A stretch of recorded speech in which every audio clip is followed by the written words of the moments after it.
संजय निषाद। उत्तर प्रदेश की राजनीति में ये नाम आज किसी परिचय का मोहताज नहीं है।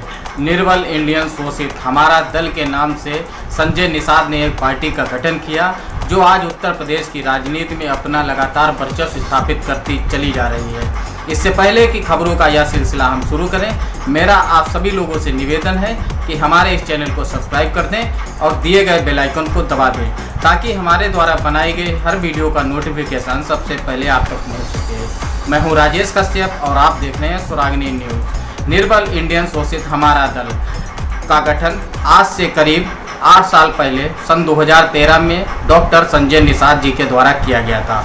डॉक्टर संजय निषाद पेशे से डॉक्टर हैं और वह गोरखपुर में एक क्लिनिक चलाया करते थे। निषाद आरक्षण उत्तर प्रदेश की राजनीति में निषादों का एक बहुत बड़ा मुद्दा है जिसको लेकर के संजय निषाद लगातार संघर्ष कर रहे हैं और निषादों के आरक्षण की लड़ाई लड़ रहे हैं। आज उत्तर प्रदेश के साथ साथ देश के तमाम राज्यों के निषाद व कश्यप समाज के लोग संजय निषाद की निषाद पार्टी से लगातार जुड़ते चले जा रहे हैं, जिससे निषाद पार्टी का वर्चस्व लगातार देश प्रदेश की राजनीति में बढ़ता ही चला जा रहा है। निषाद पार्टी का वर्चस्व किस प्रकार से लगातार उत्तर प्रदेश की राजनीति में बढ़ता चला जा रहा है, इसका अंदाजा आप इसी बात से लगा सकते हैं कि गृह मंत्री अमित शाह के द्वारा संजय निषाद को फोन कर उत्तर प्रदेश की राजनीति के विषय में वार्तालाप के लिए दिल्ली बुलाया जाता है।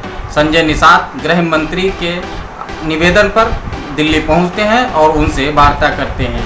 संजय निषाद इस दौरान कश्यप निषाद समाज के मछुआ आरक्षण की मांग भी गृह मंत्री अमित शाह से करते हैं। गृह मंत्री अमित शाह जी भी उत्तर प्रदेश के निषादों के आरक्षण की जो ये मांग है इसका समर्थन करते हुए जल्द से जल्द इसके निराकरण का आश्वासन भी डॉक्टर संजय निषाद को देते हैं। डॉक्टर संजय निषाद का कद यूपी की राजनीति में लगातार बढ़ रहा है और हो सकता है कि जल्द ही वह उत्तर प्रदेश की कैबिनेट का हिस्सा या राज्यसभा के मेंबर भी हो सकते हैं।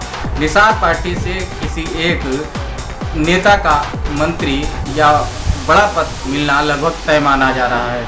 समाजवादी पार्टी से निषाद पार्टी का गठबंधन भी हुआ था, जिसके बाद उत्तर प्रदेश की राजनीति में भारतीय जनता पार्टी को पहली बार गोरखपुर से एक करारी शिकस्त का सामना करना पड़ा था और संजय निषाद जी के बेटे इंजीनियर प्रवीण निषाद जी उत्तर प्रदेश के गोरखपुर सीट से लोकसभा सांसद चुने गए थे, जिसके बाद संजय निषाद ने भारतीय जनता पार्टी से गठबंधन किया और संत कबीर नगर से भारतीय जनता पार्टी ने प्रवीण निषाद को भारतीय जनता पार्टी का उम्मीदवार बनाया और वह संत कबीर नगर से सन 2019 में लोकसभा के सदस्य बने।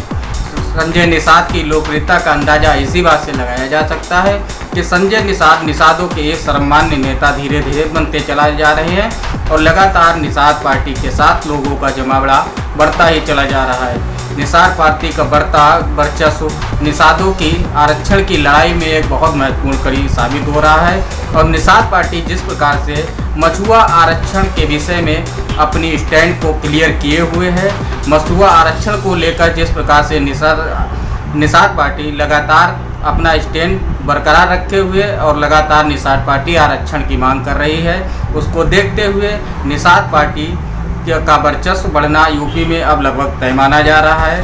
करीब 155 सीटों पर निषाद पार्टी का बहुमत है। निषाद पार्टी से जुड़े लोग वहां पर मौजूद हैं। निषाद पार्टी के समर्थकों की संख्या 155 सीट पर बहुत ज़्यादा है, जिससे भारतीय जनता पार्टी को भी निषाद पार्टी की महत्व का अंदाजा लगता चला जा रहा है। इस मामले में डॉक्टर संजय निषाद और उनके समर्थकों पर केस भी दर्ज हुआ था और करीब 35 लोगों की गिरफ्तारी भी पुलिस के द्वारा की गई थी। इसके बाद डॉक्टर संजय निषाद एक बड़े नेता के रूप में उभरे। 2017 के विधानसभा चुनाव में उन्होंने पीस पार्टी से हाथ मिलाया और 60 सीटों पर चुनाव लड़ा, लेकिन वह इस दौरान चुनाव जीत नहीं सके। सिर्फ विजय मिश्रा ही ज्ञानपुर सीट से निषाद पार्टी से विजयी हुए। अन्य पिछड़ा वर्ग में शामिल निषादों को अनुसूचित जाति का दर्जा दिलाने की मांग को लेकर शुरू हुआ निषादों का आंदोलन 13 जनवरी सन 2013 को पार्टी में तब्दील हो गया। पार्टी ने निषाद वंशी 553 जातियों को एससी का प्रमाण पत्र दिलाने के लिए एक मुहिम की शुरुआत की। इसी के बाद निषाद पार्टी का जन्म हुआ। उत्तर प्रदेश की राजनीति में निषाद पार्टी और डॉक्टर संजय निषाद का नाम कुछ इस कदर बढ़ा कि अब लगातार बढ़ता ही चला जा रहा है। गोरखपुर लोकसभा उपचुनाव में डॉक्टर संजय निषाद ने अपने पुत्र इंजीनियर प्रवीण निषाद को सपा के टिकट पर पहली बार गोरखपुर से जीत दिलाकर एक इतिहास रच दिया था, जिसके बाद से निषाद पार्टी का ग्राफ लगातार उत्तर प्रदेश की राजनीति में बढ़ता चला गया। करीब 4 दशक बाद गोरखपुर सीट से निषाद पार्टी की मदद से पहली बार समाजवादी पार्टी को गोरखपुर से जीत हासिल हुई थी, लेकिन सीटों के विवाद के चलते समाजवादी पार्टी से निषाद पार्टी का गठबंधन टूट गया और उन्होंने सन 2019 में भारतीय जनता पार्टी के साथ गठबंधन कर लिया था, जिसके बाद से लगातार निषाद पार्टी का गठबंधन भारतीय जनता पार्टी के साथ चल रहा है और आने वाले विधानसभा चुनावों में भी निषाद पार्टी हो सकता है भारतीय जनता पार्टी का ही हिस्सा रहे या अपनी मांगों को पूरे होता न देखकर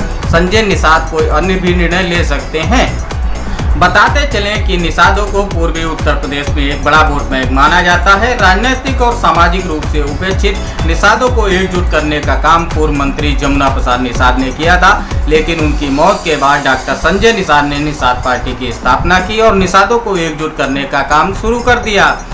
इसमें 7 जून 2015 को सैजनवा का कसरबल कांड बेहद अहम साबित हुआ और निषाद पार्टी धीरे धीरे बढ़ती चली गई। एससी आरक्षण के दौरान रेलवे ट्रैक पर आंदोलन कर रहे अखिलेश निषाद नाम के एक युवक की पुलिस की गोली के चलते मौत हो गई थी, जिसके बाद से निषादों का गुस्सा लगातार बढ़ता चला गया और निषाद पार्टी के साथ जुड़ते चले गए।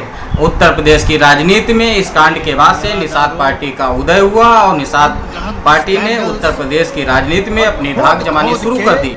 भाजपा और निषाद पार्टी के गठबंधन पर बोलते हुए डॉक्टर संजय निषाद ने खुले मन से कहा था कि राम राज में ही निषाद राज का राज था और उन्हें भारतीय जनता पार्टी से पूरी उम्मीद है कि वह निषाद आरक्षण के मुद्दे को जल्द से जल्द सुलझाएगी और निषादों के हक की लड़ाई लड़ रही निषाद पार्टी की मांग को मानते हुए निषाद समाज के लोगों को आरक्षण दिलाकर उनके हक को दिलाने का काम करेगी।